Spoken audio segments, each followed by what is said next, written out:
Hello and welcome to the show. This week's FailRace versus the community was a B-Class front-wheel drive cars.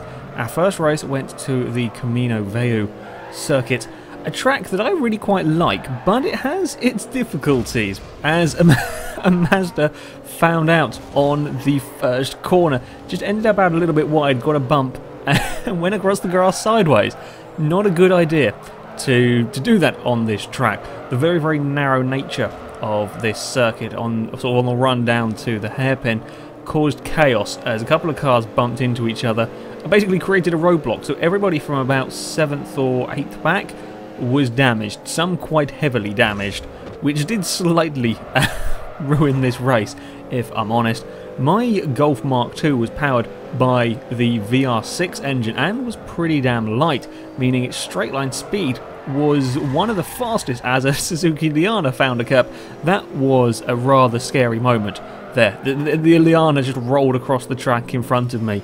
Yeah, my Golf was pretty damn quick in a straight line thanks to its relatively lightweight. I could get past the Fiesta up the hill. I had to go the long way around a Vauxhall Corsa, but eventually I do get the move done. The Fiesta would then follow me past as well. I was pretty pleased with my Golf actually. It was a fairly decent car going through the first corner. The Fiesta tried to have a look around the outside, but just didn't have the straight line speed to keep up with me as we blast down. Quite a scary section, I'll be honest. Even in B-Class cars, it's quite a daunting part of the track. As I mentioned, there was quite a lot of broken cars as these three all run wide at exactly the same corner. It's quite a common place to run wide, I will be honest, but I do find that shot fairly amusing. The Liana fell over again on the curb. I'll be honest, this track or that particular corner is quite notorious for rolling vehicles. I expected we may see a few more vehicles roll on that. I think we raced, was it B-Class hatchbacks we raced here? I know we've raced fairly recently, we were here, and quite a number of cars ended up on their roof. The Suzuki likes to fall over on this particular one, but everything else stayed on its wheels. There really was a lack of action in this race. This was, I spent a long time flicking through trying to find anybody even vaguely close. I think this was the closest we got to an overtake in about 5 laps as a Peugeot tried to go around the outside of a Mitsubishi. Well done for efforts on that one. It's possible to go around the outside on that final corner, so I proved it's not the easiest of overtaking spots.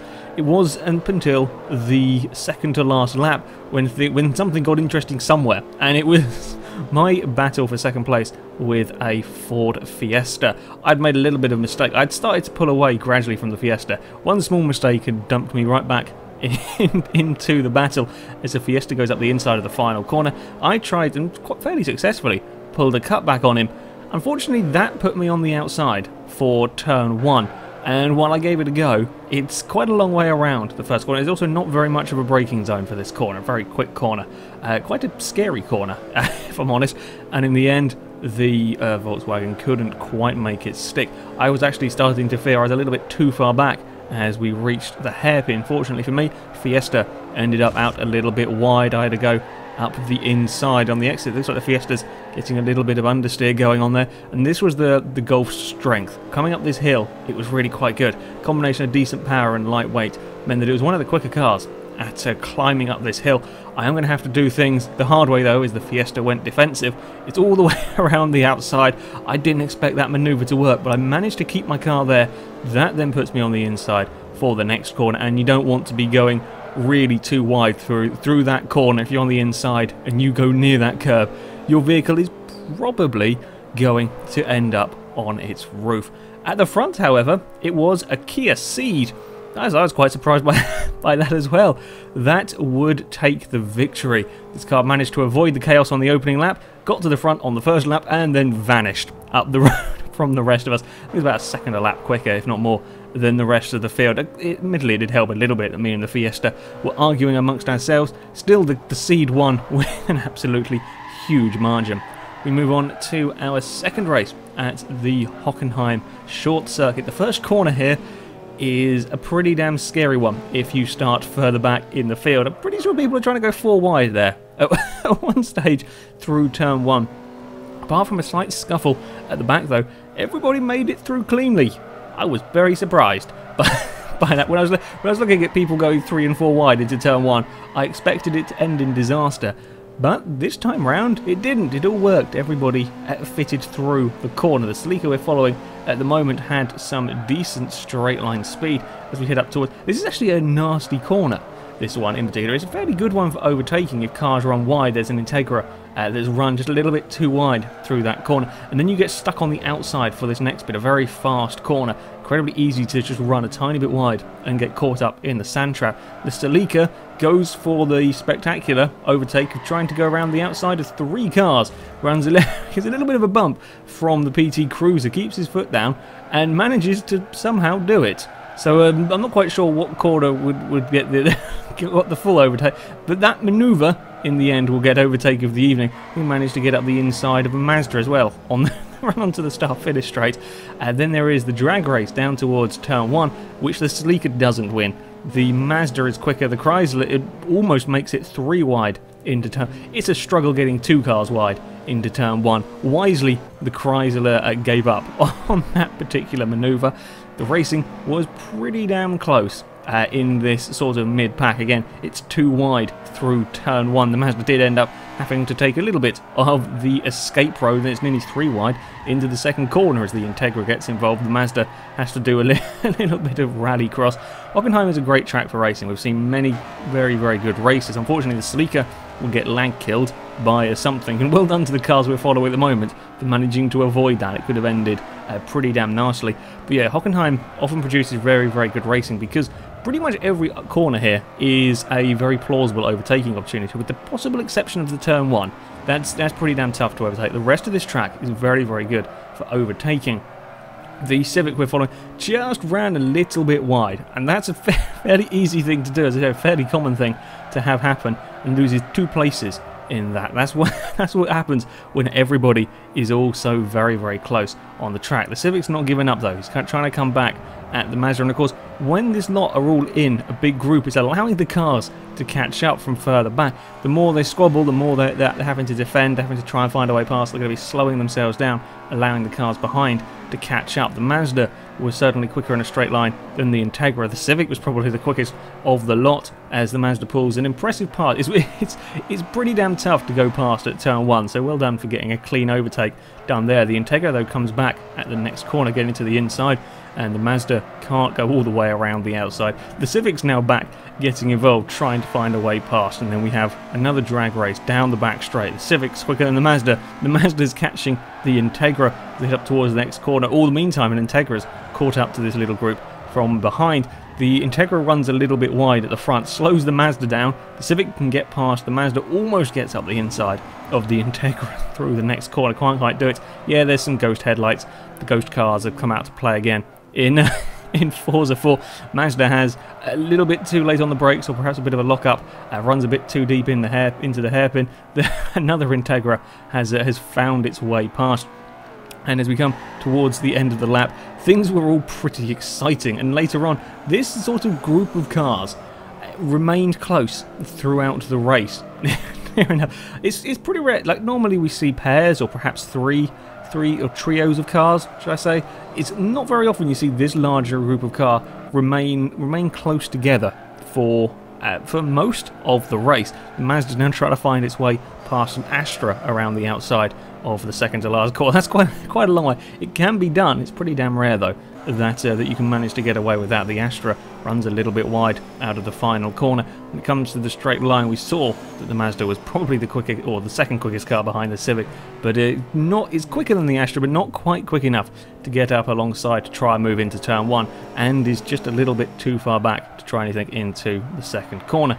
And the group continued to squabble over this position. By far the most exciting thing going on track. The Civic was now trying to find its way past the Astra as we came into the second to last corner. I had to look around trying to find other interesting battles on the track, but nothing really beats this particular group of cars. It's too wide all the way around the final corners. Mazda gets an excellent run out of that final turn, and we're going to almost go 3 wide into turn 1. That's a scary moment. Now, I really expected that to end badly. There may have been a few cars across the curbs there to try and avoid a collision, but well done for everybody actually surviving. I don't think I've seen the 3 wide ever work into turn 1 here. It normally doesn't. It normally ends in horrible, normally 2 wide ends in a horrible crash, but somehow they all managed to get away with it. As we come down the back straight, you can see the straight line speed of the Mazda. It really is a very quick car. It's struggling to find its way through this group of vehicles at the front, and I had taken the lead after the Civic had ran a little bit wide on one of the corners, but I hadn't really managed to pull away. I kind of got myself in a rhythm following the Civic, so for a few laps I was going very, very quickly, just braking that little bit later and following the Civic's line. Then the minute I found myself in the lead, either the Civic was doing exactly the same to me, or I just lost my braking points a little bit. I was struggling.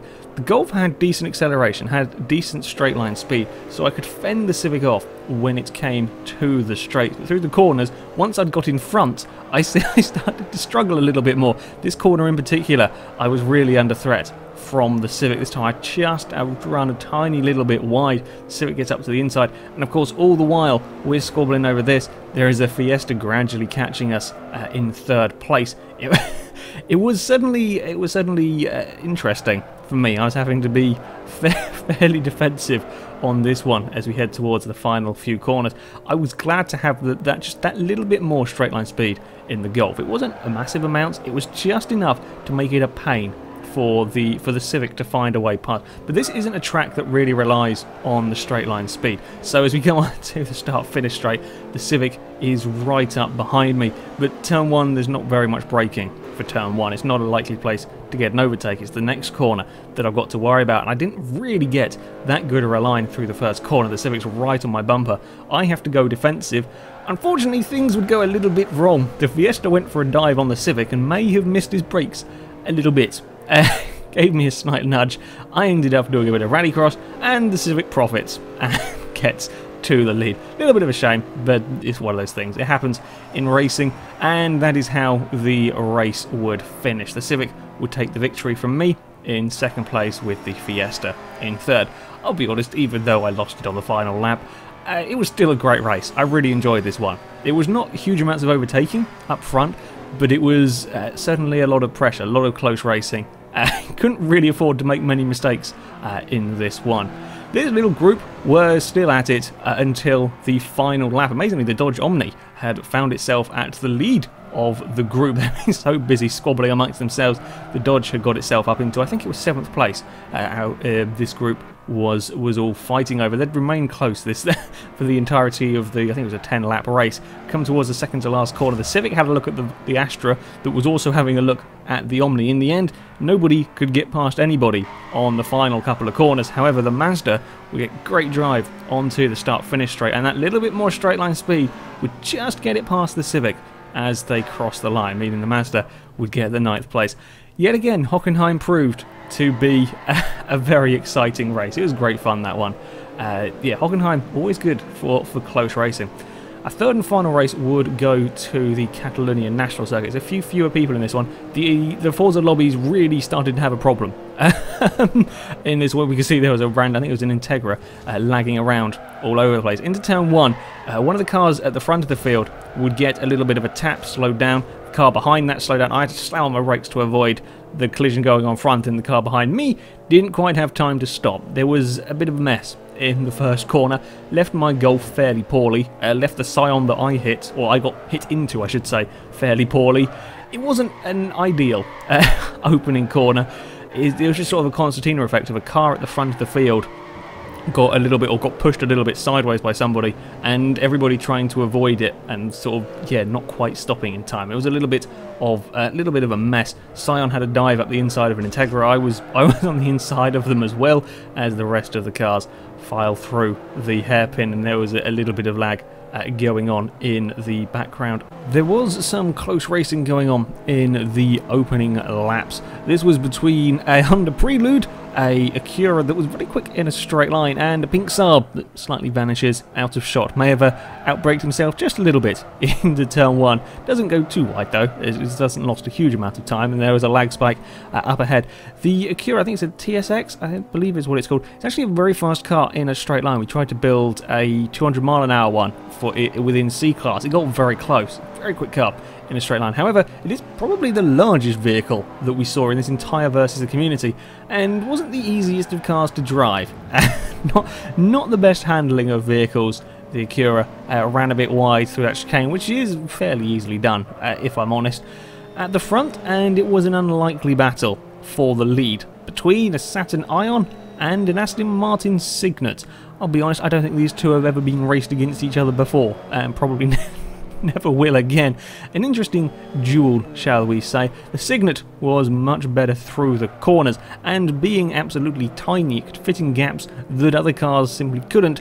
However, the Saturn was the faster of the two in a straight line. While I like the Catalunya national circuit, it is quite a tough place to overtake if you don't have that much straight line speed. The Signet goes for the inside coming into the final few corners, but that leaves you on the outside for the chicane, and really overtaking through the chicane is very, very tricky indeed. There's not much space to fit two cars through there. As we run onto the straight, the Signet can get to the inside, but it's not much use really, because the Saturn is simply going to out-drag him down the start-finish straight. It's not by a massive amount, however it's enough, every time it's enough for the Saturn to stay out of range by the time it comes to turn 1, even with him running a little bit wide into the first corner.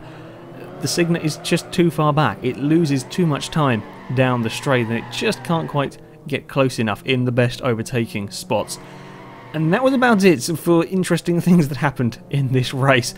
After the bumping on the first corner, various cars were broken, had to go to the pits. There also was, as I said, there wasn't a full lobby in this because of connection problems. It was one of the duller races of versus the community, which is a bit of a shame because this track is normally pretty good for generating interesting races. On the final lap, the Signet also ran a bit wide and lost some time. Interestingly, the top four, these two, the Scion TC in third and my Volkswagen in fourth, we actually set very similar lap time, or fastest lap times. I think there's only 4/10 between the fastest of us lot and the slowest. So had all of us been grouped together, and considering my Golf and the Scion were both fairly battered after lap 1, I think there was potential for a very interesting four-way battle for the lead.